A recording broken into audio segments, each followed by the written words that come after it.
great. Goro, Yeah. he does, he has the second biggest part. I guess you could say Sonya is up there if you want to argue that, but Johnny Cage, No, I think it's has Johnny the Cage. lines. He has the humor. He has everything, and he plays a pivotal role in the movie too. It's great.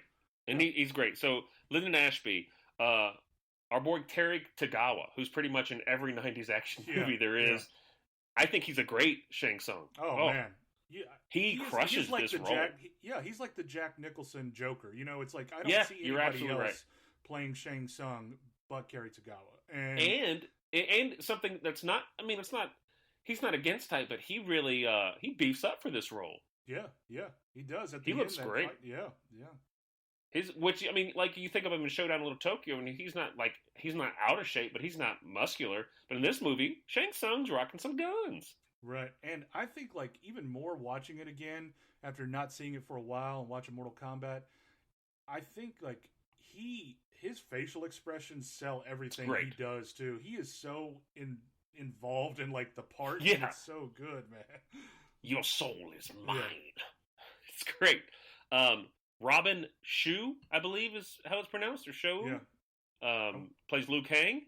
yeah, I thought he was. I don't know. I thought he was certainly more than passable. His role, while sort of the skeleton of the emotional journey of the whole movie, it's not. I don't know, man. It's just not that well fleshed out.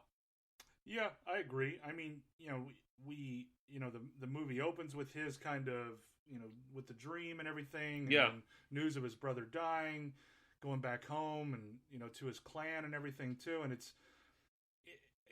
feels like it's taking us there, like they set off, but then they were like, okay, wait, let's just get everybody involved here, kind of thing, and like let's ditch this, which yeah. I see what they're doing in a way, but also Hmm.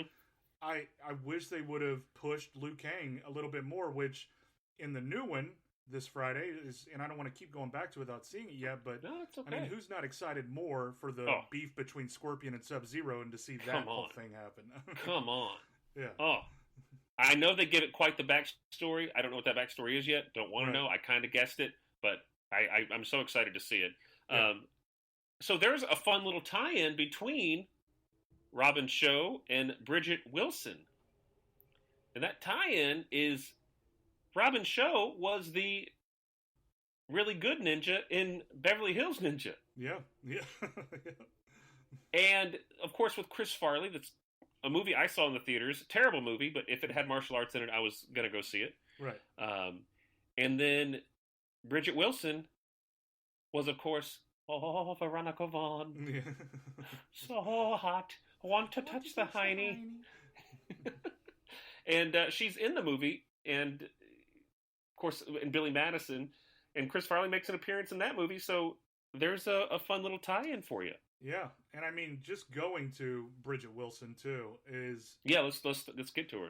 you know, I think that we mentioned it during China O'Brien as well, but I mean, the Hmm. basis for Sonya is Cynthia Yeah. Rothrock, Oh, and they blew it, man. they No offense did, to Bridget Wilson. yeah. But Or I Cameron mean, Diaz. yeah, Cameron Diaz was she was gonna do it, but then she injured her Yeah. ankle. Yeah, yeah, Yeah. I just don't know. Maybe it's obvious the star in this, like the name is Christopher Lambert, and they're like, okay, we have him. sure, Great, we have a name people know, and no one. Bridget Wilson, like people may recognize, but people recognize Lyndon Ashby or Kerry Tagawa. There's no reason you couldn't throw Cynthia Rothrock in there. I can understand if you're holding out for a bigger net, like a huge name or something like that. right, But like otherwise, you got a well-respected name within the world of martial arts who's going to make her fight scenes look incredible. The character's based off of her. yeah. Give me Cynthia Rothrock. Yeah, and that would have been a prime time for it too. I mean, she was, Oh, I can't imagine like the kind of fights that would have been shown, and that would have been unbelievable. I didn't. Did you find anywhere like? Did they ever have a response to that as far as why? But did you see I couldn't anywhere? find anything. I didn't Yeah, hear her talk about it. I think she was like, I think she mentions that she was surprised she never got offered anything for it. yeah, But maybe if this thing takes off, maybe this new Mortal Kombat, hell, it looks like she could still do it. Yeah, I mean, put her in there for a part. Give her something, Yeah. man, because she can. Let her just have a she can badass still work. fight scene. Yeah, with Tony Jaa or something like that. yeah. There you go. Yeah, but Sonya, I mean, her character, and I think Bridget Wilson does fine for what she knows, Yeah. and her Kano fight, like I said, is great. I love. Like, she really wanted to do her own stunt. She was like adamant about it. She dislocated her shoulder doing the flip over Hurricane Rana stunt, where she flips him over with her legs like she does in the video game and breaks his neck. She apparently, while working that stunt, dislocated her shoulder. Yeah. So tough person to be like not an action star, you know? Yeah, yeah. And then we have the guy who plays Kano, known as Trevor Goddard. Mm-hmm. And I thought this Kano was fantastic. I did too. I mean, I remember even as a kid being like, "That is Kano." Like that is. Yeah. Yeah, you could just. And apparently, you weren't the only one who thought that, because they start using his likeness as Kano in like future Mortal Kombat as like the Australian sort of headhunter guy. Right. So he influenced quite a bit of it. He was a professional boxer. So here's what I'm reading. His portrayal of Kano, the character in Mortal Kombat movie, directly influenced the evolution of the character in later Mortal Kombat video games, in Mortal Kombat Deadly Alliance and Mortal Kombat Deception, and most recently in Mortal Kombat Armageddon. The character of Kano had a characteristically Australian accent and personality that was exemplified in Mortal Kombat 1995. Yeah. He crushes it. I would have... But, you can't. I would have liked to see him, like, stab someone with a knife, like throw the knife like he does in the game or something. Yeah, and I knew, even as a kid, I knew I wouldn't see any, like, barrel rolls in the air or anything like that, probably. But which is for the best. Right. But you don't, like, this movie's set in, I'm going to say it, and it's going to sound weird, in a real enough, a grounded reality to where, like, if Kano just, from a standing position, hurls his body in a front flip position 20 feet, it's going to look weird. Right. But, I mean, we don't even see a fireball from Liu Kang until the very, very end. I mean, so until he gets the power to do it, and that was cool seeing that at the end as well. Yeah. And so let's get into the Mortal Kombat. Do you have anything else about, like, sort of the background and the? Did you ever Did you read about the story about Tom Cruise and everything for Mortal Kombat? I did not. Oh, talk to us about this. So they had thought. So I mean, we mentioned Van Damme for Johnny Cage. They also, were looking at Brandon Lee before he passed, unfortunately, too, which would have been amazing. I mean, I can't imagine if Cynthia Rothrock and Brandon Lee were in together. That would have been unbelievable. Jeez. But you have, they were also kind of looking at Tom Cruise, and of course they weren't going to get him. They kind of realized where, their money was at, and they're like, we're not going to get this guy. And so after he turns it down, or after they move on, he had known that he was wanted by them, but both of them went their separate ways. Well, they were recording, or they were filming on the same studio that he was filming another movie at the time, and he would try to go and watch the filming. He had tried to go in there and ask one of the guys, like, hey, what's going on? And he told him, oh, we're filming Mortal Kombat here. And he kept coming by, like, daily, and they ended up having to kick him out, being like, you're not on the set. You're not part of the film. And the director, W.S. Anderson, talks about it. He's like, we finally had to say, like, look, you're not on the film. He didn't talk to him directly, but the security did. Like, you're not part of the film. You can't be watching it and just be here on set. So, gosh, how great would it have been just to have, like, I don't know how it would work. What if Tom Cruise played, like, the that American fighter who gets killed by Goro first? Yeah, that would have been fun. Just randomly, Tom Cruise comes in as, like, this martial arts hero or something. Hey. That was good. Thank you. Go ahead. No, I was just going to say, like, another interesting thing, too, for Jax, even, Steve James was picked to play him first. If you know Steve James from American Ninja, Brother from Another Planet, which was what I always remember him from as a kid. that movie. Watched that a lot. Even a lot of stuff going over my head, but I just loved it. I don't know why. But, he was, a big blaxploitation Yeah. in that film genre too, and he would have been amazing as Jax, I think, as well. Oh man, I think you did. Oh, you had more. Keep going. No. Go ahead. Go ahead. Well, I was going to say we have Christopher Lambert, Mm-hmm. who has always has such an interesting, like career to me. You have Highlander, which was a pretty Sure. legit hit, but otherwise, what do we got? You know? Yeah, I mean, you got a lot of people with heart that just want to shoot a Mortal Kombat movie, and Yeah, a lot exactly. of these were first timers, that just wanted to be in a good movie, and they did it. They did it, and I mean, even Lambert talks about how he loves the role. He loved the role, and he thought it's a good. He still thinks it's a good movie for what they did it on, and just looking back at the time period too. And I couldn't agree more.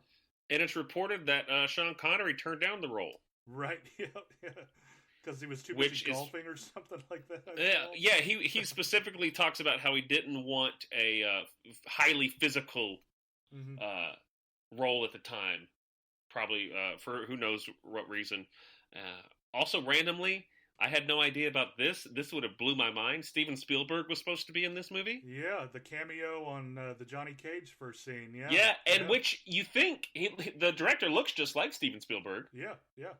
So I guess it would. Yeah, Spielberg loved Mortal Kombat as well too. So yeah. Jeez, what a wild, just time. It is. We can talk about the fucking maybe.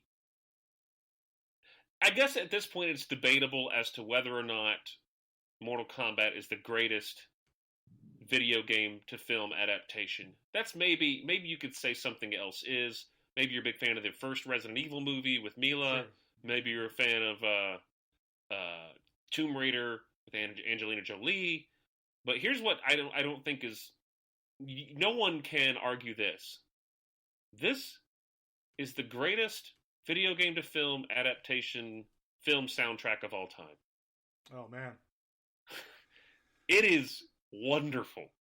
It is, and I mean, of course, Techno Syndrome, the biggest, the theme song is yes. And so everything was done by the Swedish band. I think they were Swedish, the Immortals, or the Immortals. Excuse, is it the Immortals or Immortals? I'm sorry if I got that wrong. I think it was the Immortals, but yeah, they did the soundtrack for the whole movie. So you have a song for each fighter. Then of course you have Techno Syndrome, which is just everybody knows Mortal Kombat because of that song. I mean, Mortal Kombat. It's so good. And then bringing it back and with the little remix dub for this new one coming out too is even more unbelievable. And they keep that. A lot of the scoring of the film was done by George Clinton. Yeah. Godfather of Funk. Yeah, P-Funk, man. I mean, what? Do you remember PCU? Oh yeah, love PCU. What a great movie! It is. Yeah. If you haven't seen that movie, it's this sort of under the radar sleeper hit. I used to watch it, I guess, on like one of the cable Showtime or something. It would come on all the time. It's got Jeremy Piven and Jon Favreau, and a lot of like those type of actors. And it's just about these college kids trying to throw a party, and eventually P-Funk and the Funkadelics, George Clinton, the Funkadelics, or whatever the name is, show up, and the movie's kind of. There's a plot that's all about getting them. So, it's a really fun movie. Anyway, David Spade was in that too. Yeah, that's who I was thinking of. Yeah. David Spade. And so this movie's stacked. Let's talk about the director a little bit, Marcus. Yeah. Because this man may be responsible for some of the worst movies of all time, as well. That's true. I mean. I don't want to. I'm not shitting on him but like, I mean, he's made some bad films. Yeah, he has. I mean, but he also made Event Horizon. So right, and what do I know? That was one of my favorite movies as a that was my senior year, I think, in high school. That I remember going to see that and just kind of loving that movie and watching it. But yeah, I mean, of course, with that you have other stuff that he's directed. You have Resident Evil, of course. Him and Jovovich are husband and wife, Mm-hmm. and so he's directed those.